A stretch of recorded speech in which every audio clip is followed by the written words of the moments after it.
मैं हूं उपेंद्र यादव। आप देख रहे हैं यूनाइटेड मीडिया न्यूज चैनल। क्या सरकार राष्ट्रीय सुरक्षा के नाम पर सोशल मीडिया अकाउंट बंद कर सकती है?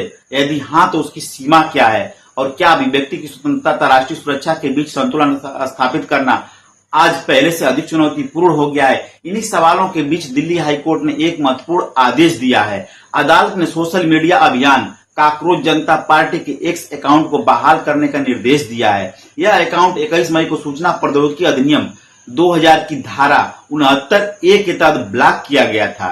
दिल्ली हाईकोर्ट की एकल पीठ ने कहा कि केंद्र सरकार की जो चिंता राष्ट्रीय पात्रता सह प्रवेश परीक्षा यानी नीट यूजी की पुनर्परीक्षा के दौरान भ्रम और अफरा तफरी को लेकर थी, वह अब प्रासंगिक नहीं है, क्योंकि पुनर्परीक्षा पूरी हो चुकी है। इसी आधार पर अदालत ने अकाउंट बहाल करने का आदेश दिया है। सुनवाई के दौरान केंद्र सरकार की ओर से सॉलिसिटर जनरल तुषार मेहता ने अदालत को बताया कि सरकार की मुख्य चिंता यह थी कि इस अकाउंट से साझा किए जा रहे सामग्री परीक्षा के दौरान छात्रों और अभिभावकों में भ्रम की स्थिति पैदा कर सकती थी। यानी सरकार का पक्ष यह था कि यह कार्रवाई अभिव्यक्ति को दबाने के लिए नहीं, बल्कि एक संवेदनशील परीक्षा प्रक्रिया के दौरान संभावित अव्यवस्था को रोकने के उद्देश्य से की गई थी। दूसरी ओर याचिकाकर्ता और अभियान से जुड़े लोगों का तर्क था कि अकाउंट को ब्लॉक करना उनकी अभिव्यक्ति की स्वतंत्रता पर अनुचित रोक है। यहीं से यह मामला केवल एक सोशल मीडिया अकाउंट का नहीं रह जाता है, बल्कि लोकतंत्र, अभिव्यक्ति की स्वतंत्रता और राज्य की शक्तियों के बीच संतुलन का प्रश्न बन जाता है। इस पूरे विवाद का एक और महत्वपूर्ण पहलू है। बताया गया कि जब यह अकाउंट ब्लॉक किया गया तब इंस्टाग्राम पर इसके लगभग 88 लाख फॉलोअर्स हो चुके थे। यह संख्या कई बड़े राजनीतिक दलों की आधिकारिक सोशल मीडिया खातों के बराबर या उनसे अधिक बताई गई। इसी कारण यह मामला सोशल मीडिया पर भी व्यापक चर्चा का विषय बना। हालांकि किसी सोशल मीडिया अकाउंट की लोकप्रियता और उसके विरुद्ध की गई कानूनी कार्रवाई, ये दोनों अलग अलग विषय हैं। किसी अकाउंट के अधिक फॉलोअर्स होने से यह स्वतः सिद्ध नहीं होता कि उस पर की गई कार्रवाई सही है या गलत। इसका निर्णय कानून और न्यायिक प्रक्रिया के आधार पर ही होता है। अब बात करते हैं उस आंदोलन की जिससे यह अभियान जुड़ा हुआ है। काकरोच जनता पार्टी के सदस्य पिछले कई दिनों से नई दिल्ली के जंतर मंतर पर केंद्रीय शिक्षा मंत्री धर्मेंद्र प्रधान के इस्तीफे की मांग को लेकर प्रदर्शन कर रहे हैं। आंदोलनकारियों का आरोप है कि परीक्षा प्रणाली में बार बार सामने आने वाली अनियमितताओं और कथित प्रश्न पत्र लीक की घटनाओं ने लाखों युवाओं के भविष्य को प्रभावित किया है। इसी मुद्दे को लेकर उन्होंने प्रधानमंत्री को खुला पत्र लिखा और सरकार से जवाब मांगा कि दूसरी ओर सरकार समय समय पर यह कहती रही है कि परीक्षा प्रणाली को अधिक सुरक्षित और पारदर्शी बनाने के लिए आवश्यक कदम उठाए जा रहे हैं। ऐसे में यह बहस केवल एक संगठन या एक सोशल मीडिया प्लेटफॉर्म तक सीमित नहीं है। यह देश के युवाओं के विश्वास, परीक्षा प्रणाली की विशेषता और लोकतांत्रिक विरोध के अधिकार से भी जुड़ी हुई है। इस पूरे घटनाक्रम का एक और दिलचस्प पक्ष है। काकरोच जनता पार्टी नाम की शुरुआत इस विवाद से हुई जब सर्वोच्च न्यायालय के तत्कालीन मुख्य न्यायाधीश की एक टिप्पणी को लेकर व्यापक बहस छिड़ गई। बाद में उस टिप्पणी को लेकर स्पष्टीकरण भी जारी किया गया। उनके कथनों को गलत संदर्भ में प्रस्तुत किया गया था।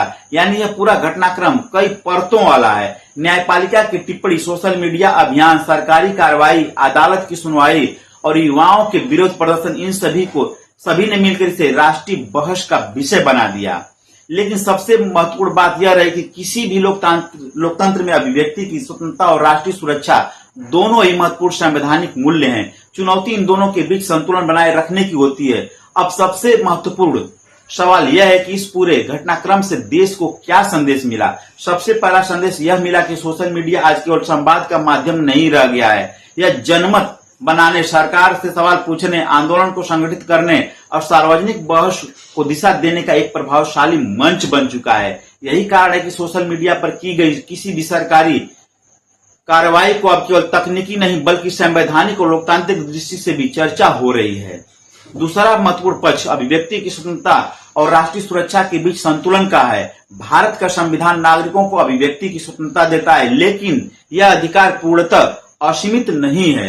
कानून सार्वजनिक व्यवस्था, राष्ट्रीय सुरक्षा और अन्य वैध आधारों पर परिस्थितियों में उचित प्रतिबंधों की अनुमति भी देता है। इसलिए किसी भी कार्रवाई को वैध, अंततः तथ्यों, कानून और न्यायिक समीक्षा पर निर्भर करती है। इसी संदर्भ में दिल्ली हाईकोर्ट का यह आदेश महत्वपूर्ण माना जा रहा है कि अदालत ने उपलब्ध परिस्थितियों को देखते हुए कहा कि जिस आधार पर अकाउंट को ब्लॉक किया गया था वह अब प्रासंगिक नहीं रह गया। यह आदेश मामले के उस समय उपलब्ध तथ्यों और परिस्थितियों के आधार पर दिया गया था।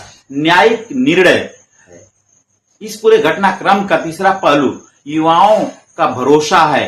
परीक्षा से जुड़े विवाद, प्रश्न पत्र लीक के आरोप और भर्ती प्रक्रियाओं को लेकर उठने वाले सवाल लगातार युवाओं की चिंता का विषय। ऐसे में जब छात्र सामाजिक समूह अपनी आवाज उठाते हैं तो यह आवश्यक हो जाता है कि उनकी बात सुनी जाए और यदि कोई शिकायत है तो उनका निष्पक्ष समाधान किया जाए। वहीं दूसरी ओर विरोध प्रदर्शन भी लोकतांत्रिक और कानून सम्मत दायरे में होने चाहिए ताकि जनहित और सार्वजनिक व्यवस्था दोनों सुरक्षित रहे। यह मामला यह भी याद दिलाता है कि लोकतंत्र में अदालत नागरिक अधिकारों और सरकारी शक्तियों के बीच संतुलन बनाए रखने में महत्वपूर्ण भूमिका निभाती है।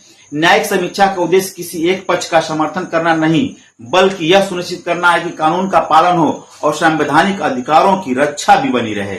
इस पूरे विवाद में अलग अलग पक्षों के अपने अपने तर्क हैं। आंदोलन, जवाबदेही, पारदर्शिता, परीक्षा प्रणाली पर सवाल उठ रहे हैं। सरकार का कहना है कि उसने सार्वजनिक व्यवस्था और संवेदनशील परिस्थितियों को ध्यान में रखते हुए कार्रवाई की और अदालत ने उपलब्ध परिस्थितियों का परीक्षण कर अपना आदेश दिया।